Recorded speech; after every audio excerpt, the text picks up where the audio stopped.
நாடு முழுவதும் நிலவும் சிலிண்டர் தட்டுப்பாடு தொடர்பாக மத்திய பெட்ரோலியத்துறை அமைச்சர் ஹர்தீப் சிங் பூரியுடன் பிரதமர் மோடி ஆலோசனை.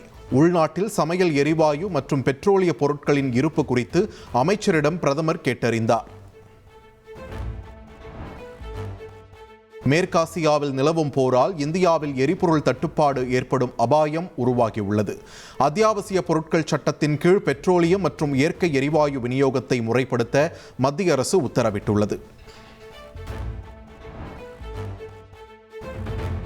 நாட்டில் உள்ள அனைத்து பொதுத்துறை மற்றும் தனியார் எண்ணெய் சுத்திகரிப்பு நிலையங்களும் முழுமையாக சமையல் எரிவாயு உற்பத்தியை மட்டுமே மேற்கொள்ள மத்திய அரசு உத்தரவிட்டுள்ளது. அரசின் பொதுத்துறை நிறுவனங்கள் மூலம் மட்டுமே எல்பிஜி சிலிண்டர்கள் விநியோகிக்கப்பட வேண்டும் என்றும் தெரிவிக்கப்பட்டுள்ளது. சமையல் எரிவாயு சிலிண்டர்களை பதுக்கினால் அத்தியாவசிய பொருட்கள் சட்டத்தின்படி நடவடிக்கை எடுக்கப்படும் என்று மத்திய அரசு எச்சரிக்கை விடுத்துள்ளது.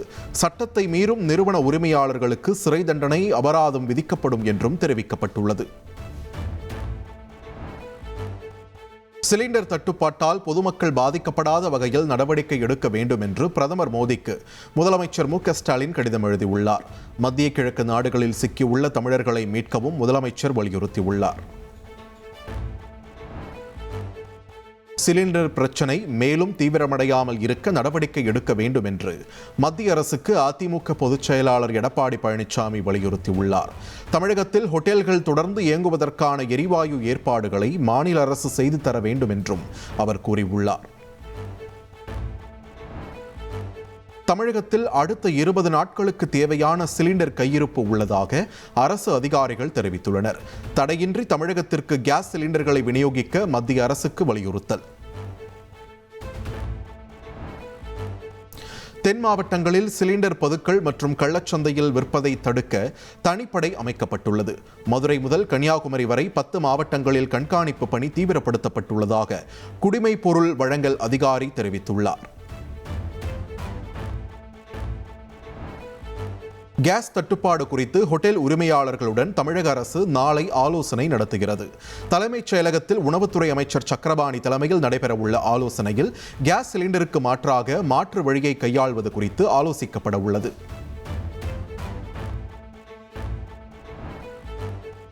சென்னையில் வீட்டு உபயோக சிலிண்டர் கிடைப்பதில் தாமதம் நீடிப்பதாக வாடிக்கையாளர்கள் வேதனை தெரிவித்துள்ளனர். சிலிண்டர் புக் செய்ய முடியாததால் நேரடியாக ஏஜென்சியை தொடர்பு கொண்டு வாடிக்கையாளர்கள் வாக்குவாதம் செய்கின்றனர். வணிக பயன்பாட்டிற்கான சிலிண்டர் தட்டுப்பாடும் என்ற அச்சத்தால் தமிழகத்தில் செயல்படும் உணவகங்களில் உணவு வகைகள் குறைக்கப்பட்டுள்ளன. பல வகை சட்னி, 3 வகை குர்மா, 2 வகை குழம்புகளை வழங்கிய உணவகங்களில் ஒரே ஒரு குழம்பு மட்டுமே விநியோகிக்கப்படுகிறது. சென்னையில் சிலிண்டர் தட்டுப்பாடு காரணமாக வெரைட்டி ரைஸ் இல்லை என்று உணவகங்களில் போர்டு வைக்கப்பட்டுள்ளது.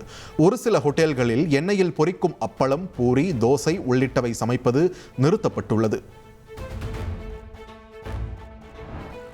கோவையில் உணவகங்களுக்கு 50% சிலிண்டர் மட்டுமே கிடைப்பதாக ஹோட்டல் உரிமையாளர்கள் தெரிவித்துள்ளனர்.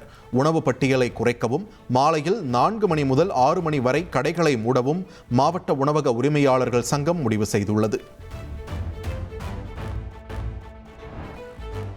மதுரையில் வணிக பயன்பாட்டு சிலிண்டர் தட்டுப்பாட்டால் 3 நாட்களில் ஹோட்டல்கள் மூடப்படும் அபாயம் ஏற்பட்டுள்ளது.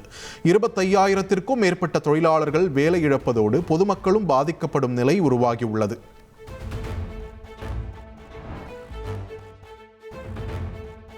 திருப்பூரில் உணவகங்களில் கலவை சாதம் மட்டுமே விநியோகிக்கப்படும் என்று மாவட்ட உணவக உரிமையாளர்கள் சங்கம் தெரிவித்துள்ளது. சிலிண்டர் தட்டுப்பாட்டால் அடுத்த 2 நாட்களுக்கு மட்டுமே உணவகங்களை நடத்த முடியும் என்றும் உரிமையாளர்கள் அச்சம் தெரிவித்துள்ளனர். கேஸ் தட்டுப்பாடு காரணமாக தேனியில் டீ விற்பனை நேரம் குறைக்கப்பட்டுள்ளது. காலை 4 மணி நேரம், மாலை 4 மணி நேரம் மட்டுமே டீ விற்கப்படும் நிலையில் வடைகள் உள்ளிட்ட உணவுப் பொருட்களின் விற்பனை நிறுத்தப்பட்டுள்ளது. சென்னையில் வணிக பயன்பாட்டிற்கான எல்பிஜி உற்பத்தி நிறுத்தப்பட்டிருப்பதால் ஆட்டோ ஓட்டுநர்கள் அவதி. பல்வேறு இடங்களில் எல்பிஜி நிரப்பு மையங்கள் மூடப்பட்டுள்ளதால் ஆட்டோ ஓட்டுநர்கள் வேதனை. திருவள்ளூர் மாவட்டம் பொன்னேரி அருகே எரிவாயு நிரப்பும் ஆலையில் இருந்து வணிக சிலிண்டர்கள் விநியோகம் செய்யப்படுவது நிறுத்தம். 3 நாட்களாக லாரி ஓட்டுநர்கள் ஆலையில் காத்திருக்கின்றனர். மத்திய அரசின் உத்தரவுப்படி புதுச்சேரியில் உள்ள ஹோட்டல்களுக்கு வணிக சிலிண்டர் விநியோகம் நிறுத்தப்பட்டுள்ளது. இன்று வழக்கம் போல் உணவகங்கள் செயல்படும் நிலையில் நாளை முதல் மூடப்படும் அபாயம் ஏற்பட்டுள்ளது. கர்நாடகாவில் உள்ள எரிவாயு நிரப்பும் மையங்களில் வணிக சிலிண்டர்களுக்கு எரிவாயு நிரப்புவது நிறுத்தப்பட்டுள்ளதாக தகவல் வெளியாகியுள்ளது. வீட்டு உபயோக சிலிண்டர்களுக்கு மட்டுமே எண்ணெய் நிறுவனங்கள் எரிவாயுவை நிரப்பி வருவதால் உணவகங்கள் மூடப்படும் நிலை ஏற்பட்டுள்ளது.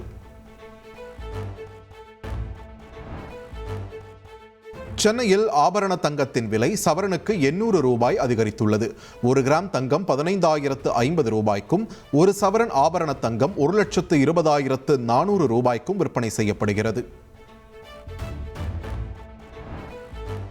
சென்னையில் கடந்த சில நாட்களாக விலை மாற்றமின்றி விற்பனையான வெள்ளி இன்று கிலோவுக்கு 10,000 ரூபாய் அதிகரித்துள்ளது. 1 கிராம் வெள்ளி 300 ரூபாய்க்கும், 1 கிலோ கட்டி வெள்ளி 3 லட்சம் ரூபாய்க்கும் விற்பனை செய்யப்படுகிறது. நாடாளுமன்ற மக்களவையில் சபாநாயகர் ஓம் பிர்லா மீதான நம்பிக்கையில்லா தீர்மானம் மீது விவாதம். 7 ஆண்டுகளாக மக்களவை துணை சபாநாயகரை தேர்வு செய்யாமல் இருப்பதற்கு காங்கிரஸ் உள்ளிட்ட எதிர்க்கட்சிகள் கடும் எதிர்ப்பு தெரிவித்து அமளியில் ஈடுபட்டன.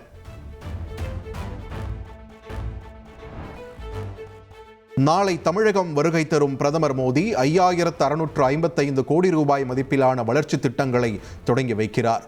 திருச்சி பஞ்சப்பூரில் பிரதமர் பங்கேற்கும் NDA பொதுக்கூட்டத்திற்கான ஏற்பாடுகள் மும்முரமாக நடைபெற்று வருகின்றன.